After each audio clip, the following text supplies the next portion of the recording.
Change lives. cambiar vidas. Change lives. Change organizations. 改变世界 Change organization. Dunia membelah. Change the world.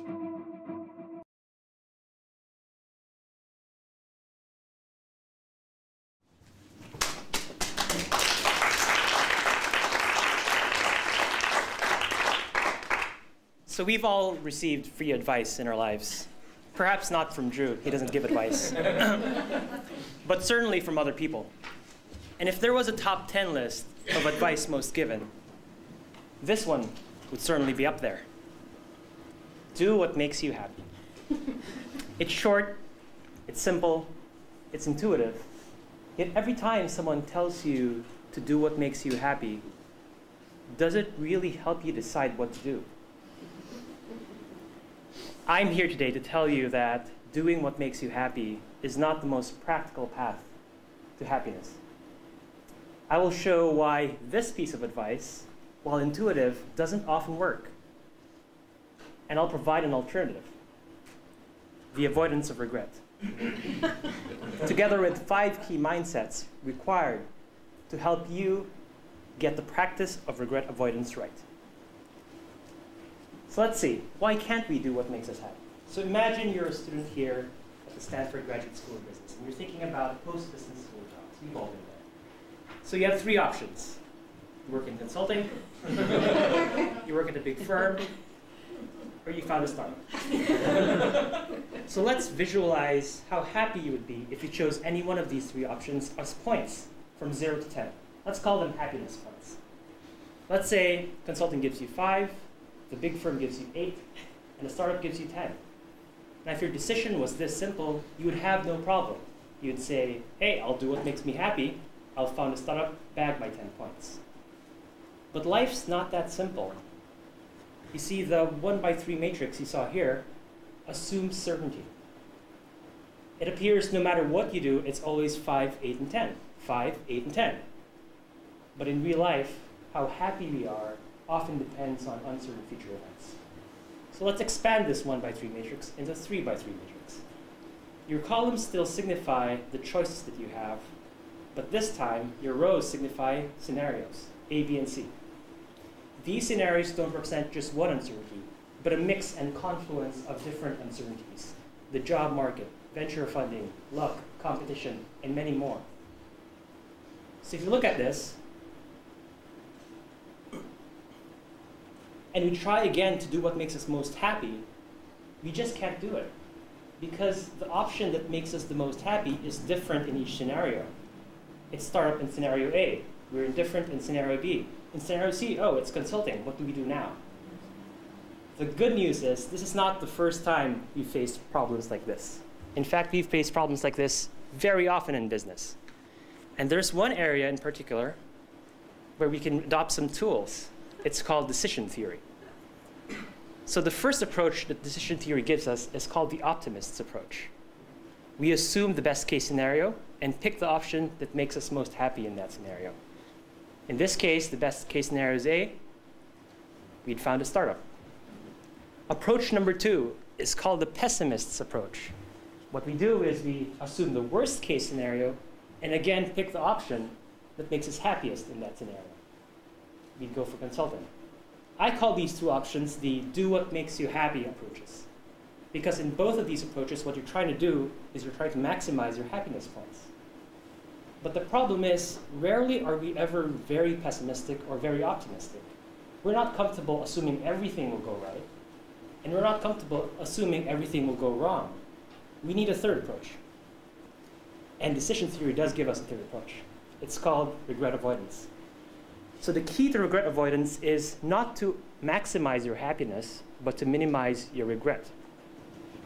What that means is you try to imagine how sad you would be if the decision that you made didn't turn out to be the best one. For example, in this case, if you picked consulting, and scenario A turned out to be the case, we would get 5 happiness points, but we would have been happier if we found the startup. In fact, we would be 5 points happier. If we picked the big firm, we would be 2 points happier if we picked the startup. And if we worked with a startup, then we would face no regret. We do that for the rest of these. And then what we think about then is, How much exposure to regret are we getting from each of these three options? It's 5, 2, and 3, the maximum exposure. And then we pick the option that gives us the least. So that is the best case scenario, or the best option if we minimize our regret. So, why can't we do what makes us happy?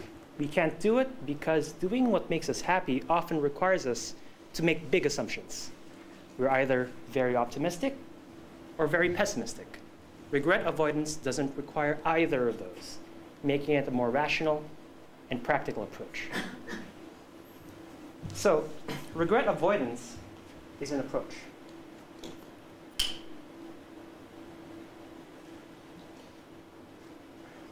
Like other approaches, there are ways to do this right, and there are ways to do this wrong. And my experience has spanned the whole gamut. So I'd like to share with you 5 mindsets that I've learned help me minimize regret in the best possible way. These are: default towards action, give it your best shot, focus and commit, deadlines are your friend, and don't look back.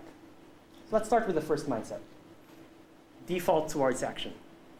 So if you turn to the person sitting beside you and you ask him, what do you regret most in your life? They'll likely tell you about something they did not do. Maybe they didn't take the course they really wanted to take in college. Maybe they didn't pursue a romantic relationship and wonder, where could that have taken me? Maybe they didn't spend enough time with friends and family and worry that it's too late. When Professors Gilovich and Medvedev of Cornell University asked 1,700 people that same question, they discovered something interesting. They discovered that while in the short term, people sometimes regret what they do, in the long term, they only really regret what they failed to do. So default towards action, because in the long term, you mostly regret what you don't do. Even if we default towards action, though, sometimes we can still fail due to self-sabotage. This leads us to mindset number 2. Give it your best shot. The one thing I personally regret the most in my life is my failure to give my wife, Jane, the thoughtful and heartfelt proposal that she deserves. You see, I defaulted towards action. I proposed. But I kind of just said it. There were things that I said that I wish I didn't say, and there were things that I didn't say that I wished I did say. I was so afraid of sort of doing it the wrong way that I subtly convinced myself that if I didn't try, I wouldn't be disappointed. And I was right. I wasn't disappointed. Something worse happened. I was left with a deep and long-lasting feeling of regret. See, there's a difference between the feelings of regret and disappointment. Both are emotions that we're faced with when we have a goal and we don't achieve our goal. But we're faced with disappointment when circumstances cause us to fail. And we're faced with regret when our own actions are to blame. Social psychologist Marcel Zellenberg has shown that feelings of regret are accompanied by higher levels of guilt and shame than our feelings of disappointment. In other words, compared to regret, disappointment may just feel like success. Give it your best shot. So what happens when we combine always giving things your best shot and always defaulting towards action? Something we're all very familiar with. A nice formula for overcommitment. So mindset number 3, focus and commit. Well, I always thought that the more options I had, the happier I would be. Do you remember the first time you logged on to the GSB's career job board? I remember. I was like super excited. So I went through every job post one by one, line by line. You could say I was an equal opportunity employee. I didn't discriminate companies based on their location, their function, or their industry. I just considered them all. You see, growing up, I didn't have a lot of options. So I always thought, the more the merrier. As it turns out, the more is not necessarily the merrier. You see, the more choices we have, the more we have to say no to. The more choices we have, the more doors we have to close. The more choices we have, the more opportunities we feel we have to let go of. There's a researcher called Professor Schwartz in Swarthmore College and his colleagues. They showed that people who are maximizers, people who like to hoard a lot of options in search of that one perfect one, feel a lot more regret than satisficers, people who pick one and just move on. Focus and commit. Whenever a friend tells me to focus and commit, here's how I react. I say, you know what, you're right, completely right. I'll focus and commit. I'll do it. Can I do it next month? Mindset number 4, deadlines are your friend. So when that friend comes back to me and 1 month later and says, so how are you going with your decision to focus and commit? Here's what I say in reply. You won't believe what's happened since 1 month ago. I mean, things have changed, new information is available. I need time to think and calibrate. Can I get back to you next month? So 2 facts of life. Fact number 1, the more information we have, the better decisions we can make.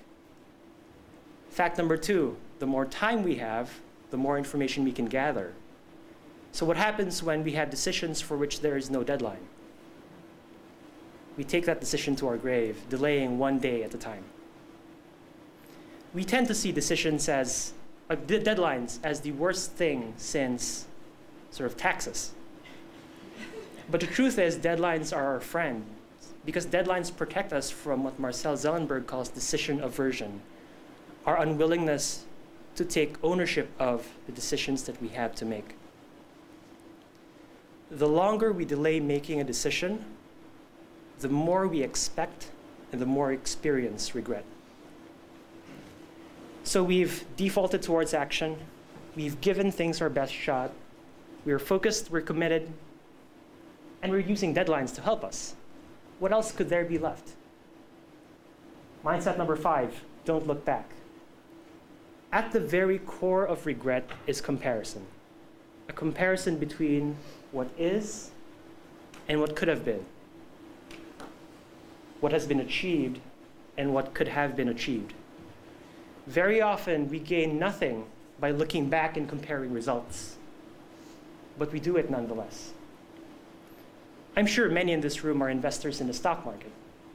And I'm sure many are long-term investors, people who are aiming not for the quick buck, but for long and steady gains over time.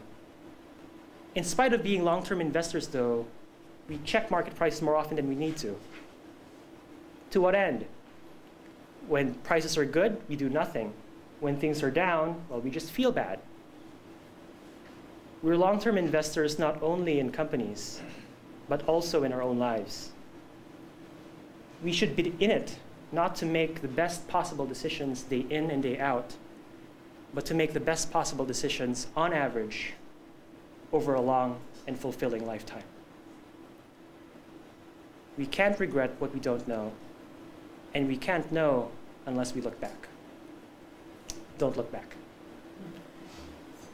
So if there was a top 10 list of advice most given, this would certainly be one of them. Do what makes you happy.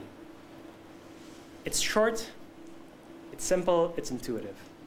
If the problem you're facing is equally short, simple, and intuitive, go right ahead, follow that advice.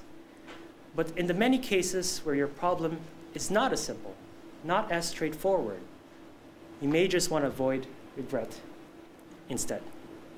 As long as you default towards action, you give things your best shot, you focus and commit, you set deadlines, and you don't look back, chances are you'll be happier in the end.